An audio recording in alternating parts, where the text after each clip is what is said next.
I'd say I give him a couple more years to see where he can head. I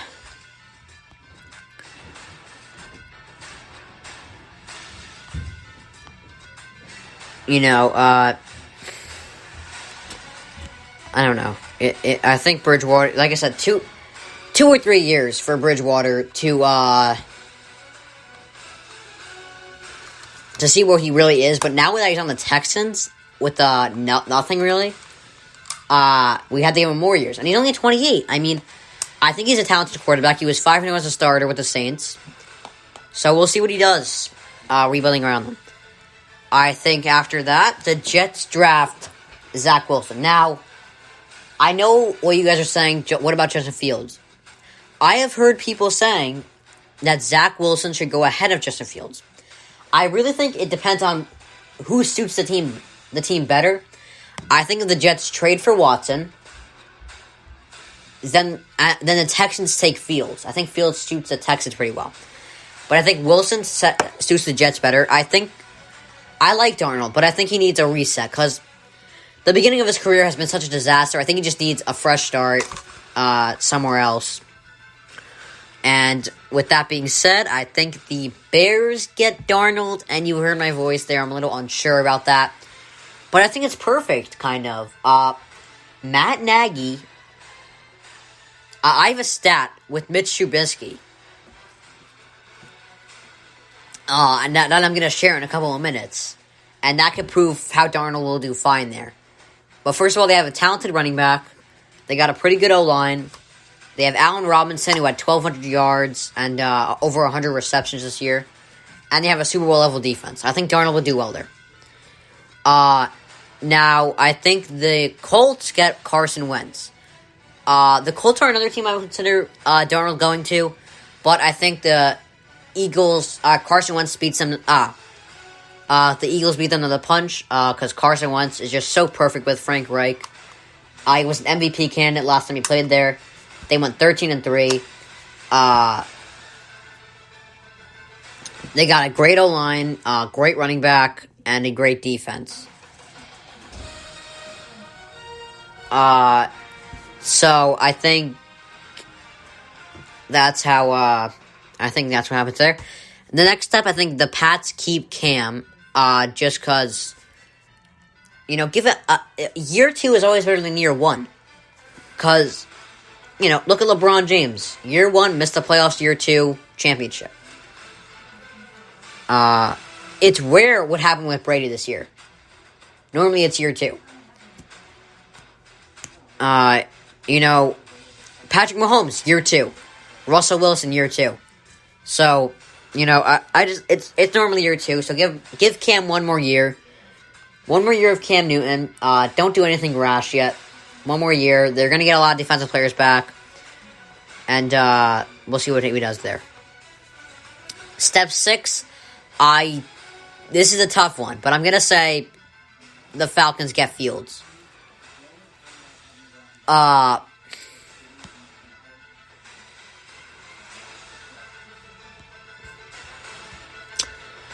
I think Matt Ryan, he's 35. I think he has like 2 or 3 more years.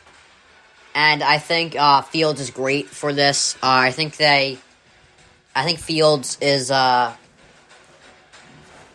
very Falcons quarterback. I think I don't know. Didn't he grow up like right outside of Atlanta or something? I don't know.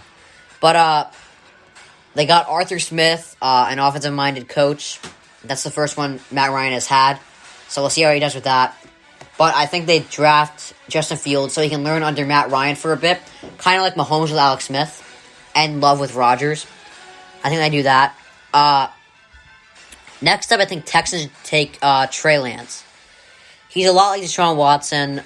Not as good, obviously. But I think that would be their pick considering they lose Deshaun Watson.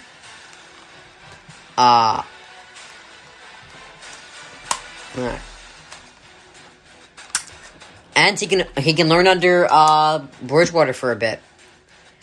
Next step, the next 3 steps are all stays, so it's nothing crazy. Saints keep Winston. Winston is more than capable as a starter. He's better than Taysom Hill. Taysom Hill has no ceiling. I think Winston is the best guy to... right now, their best situation is Winston. And he had 5,100 yards 2 years ago. And he threw 30 touchdowns. I know he threw 30 picks, but he also threw 30 touchdowns and 5,000 yards. That's something. More than Taysom Hill. So keep him around there. And then Garoppolo stays and Dak stays. I think you take the risk with Garoppolo. I know he's never available at all. But take the risk. I mean, you're 7-26 without him. He's 24-8 as a starter. Keep him around for a bit. If he keeps getting injured, just move on. I mean, it's ridiculous if he keeps getting injured. Like, he gets to chill. Alright, so moving on, next topic. So Dak Prescott says returning to Dallas is the only way he sees it, on an Instagram post. And really, Dallas should keep a guy like Dak. There's a salary cap, and you want to pay a lot of people. But they made a lot of mistakes so far, and don't make a mistake in not paying your guy for the future. You know, you paid Zeke too early. I think he just had an off year, but you paid him a little too early. And you have a bad contract on DeMarcus Lawrence. And you should have kept Byron Jones, but you didn't. And as a quarterback, now you get paid on talent and leverage. And Dak has both of them. He has leverage because they were terrible this year without him. They couldn't even win the NFC East. So I just pay him.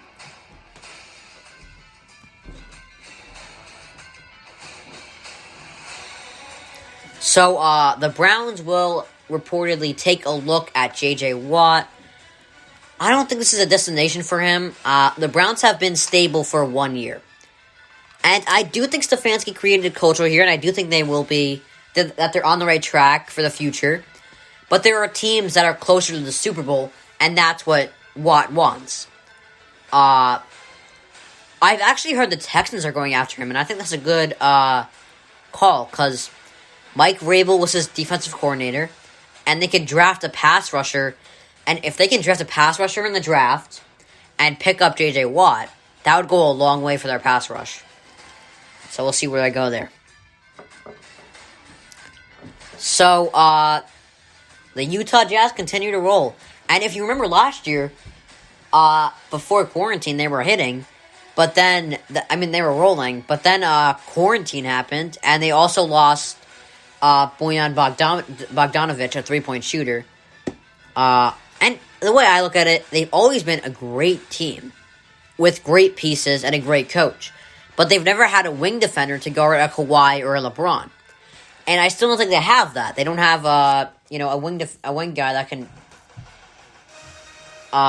lock them up. Sorry for the music, going back to the CBS thing. But, sorry. I still don't think... I mean, they're a phenomenal team. But I think in the playoffs, they will ultimately lose to the Lakers and Clippers. But, I mean, right now, they look phenomenal. So, we'll see what happens. I mean, I could easily be wrong about this. So, as you guys know, I'm a LeBron fan here. I think he's great. I think the GOAT debate is... I mean, I stopped doing the GOAT debate a couple months ago. I have an NBA Mount Rushmore of Kareem, Kobe, LeBron, and Jordan. And Magic as well. So, I mean... Sorry about that.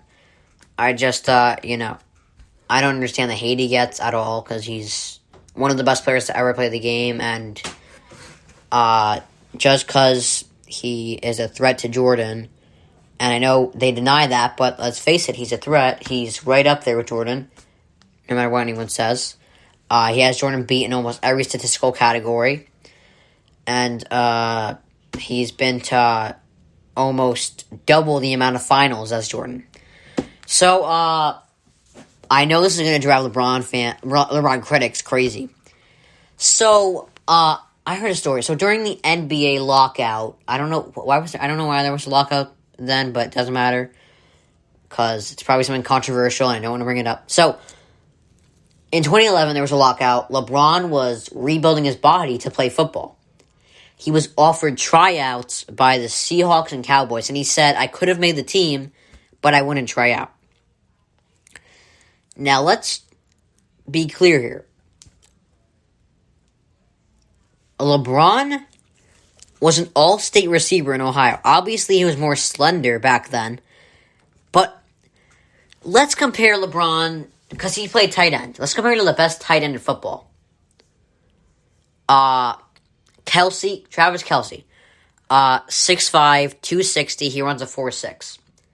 Freak of nature. But LeBron is taller. He's around the same weight, and he runs just as fast as Kelce. I think he runs a 4.6. I had to look into that. But I mean, it's an unanswered question. It will always be a debate. But I think he obviously could have played the sport. I mean, 6'9", 260, running a 4.6. And he doesn't have to block. Because, I mean, Kelce doesn't block. Gronkowski doesn't block, I mean, none of the best tight ends block.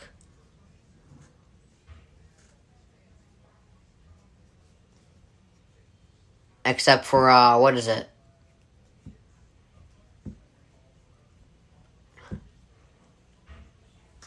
I think Kittle blocks. Kittle can block. But it's always going to be a debate. But I think he could have played it. I really do. But really doesn't matter. But imagine how much better he could have made Wilson. Because I think he would have been good at tight end, like I said. Wilson has never had a good tight end. He has DK Metcalf. He's a good receiver. Lockett's on and off. Carson's not as effective as people think.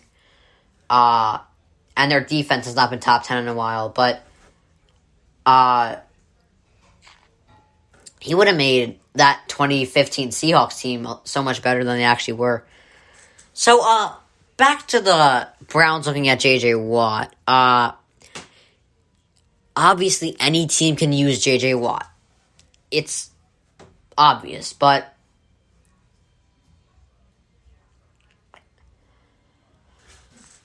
here's why I don't think he should go there. I think the three best destinations for him are Green Bay, the Steelers, or Kansas City.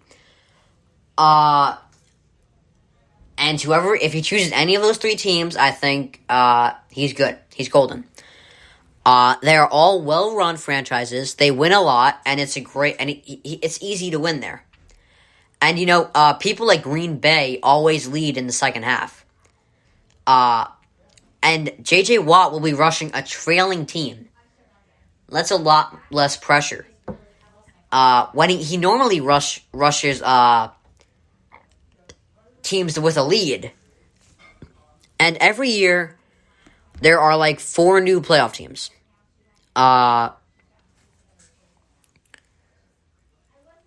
And the Browns last year had a negative point differential, and they beat the teams they beat had a combined record of 32, 78, and 1.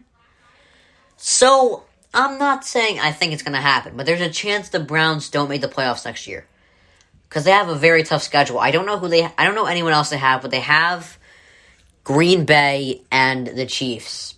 That's probably 2 losses right there. But it's up in the air. I think they will make it, but when you look at the people like the Chiefs and Packers who we can go to, not only do they need an edge rusher, but they've done well for a while. They've been consistent. And the Browns have only done well for 1 year. So I think the Chiefs and Packers are the safest bet. The Steelers are a great team. Go play with your brothers, and they're a great defense, but their offense is a little iffy. But so I think the Chiefs and Packers are the best teams to go. All right, so here's the Mitchell Trubisky stat that I was going to give out.